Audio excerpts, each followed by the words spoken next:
Hello বন্ধুরা, তনুশ্রী চ্যানেলে তোমাদের সকলকে স্বাগত। আশা করি তোমরা ভালো আছো। আজ একটা নতুন রেসিপি নিয়ে চলে এলাম,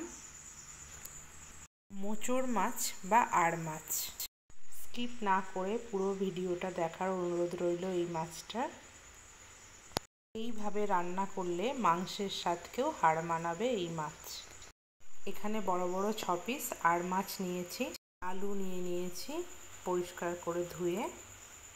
এবারে আড় মাছের মধ্যে আমি কিছুটা নুন, পরিমাণ মতো হলুদ, লঙ্কার গুঁড়ো, জিরের গুঁড়ো, ধনিয়া গুঁড়ো, অল্প কিছুটা সাদা তেল দিয়ে আমি ভালো করে, আর অল্প একটু টমেটো কুচি দিয়ে ভালো করে আমি ম্যারিনেট করে নেব।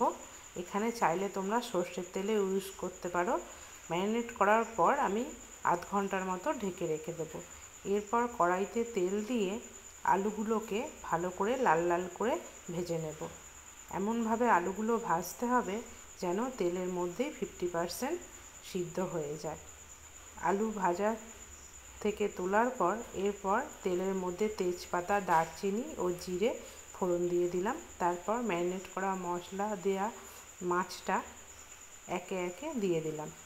মাছটা কিছুক্ষণের জন্য ভাজা ভাজা হতে দিলাম। একদিক হয়ে গেলে উল্টো দিক উল্টে দিয়ে আবার কিছুক্ষণের জন্য মাছটাকে ভাজতে দিয়ে দিলাম। তারপর ওপর দিয়ে আলুগুলো দিয়ে থিম আগুনে মাছটা আরও কিছুক্ষণ ভেজে নিলাম। ভালোভাবে মাছটা দু পিঠ ভাজা হয়ে গেলে যে পাত্রে মাছটা রেখেছিলাম ম্যারিনেট করে, সেই পাত্রে জল বুলিয়ে পরিমাণ মতো জলটা আমি দিয়ে দিলাম।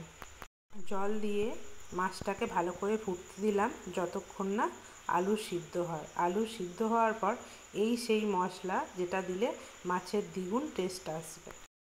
শুকনো লঙ্কা, দারচিনি, এলাচ, লবঙ্গ কটা, গোলমরিচ ও ধনিয়া আর জিরে একসঙ্গে ভেজে শিলের পাটায় বেটে নিয়ে এই মশলাটা মাছের মধ্যে আমি দিয়ে দিলাম।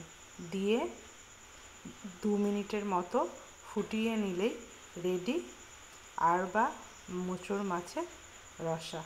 তো বন্ধুরা, কেমন হয়েছে রেসিপিটা অবশ্যই কমেন্টে জানাতে ভুলবেন না। আমার রেসিপিটা ভালো লাগলে লাইক, কমেন্ট, শেয়ার করতেও ভুলবে না।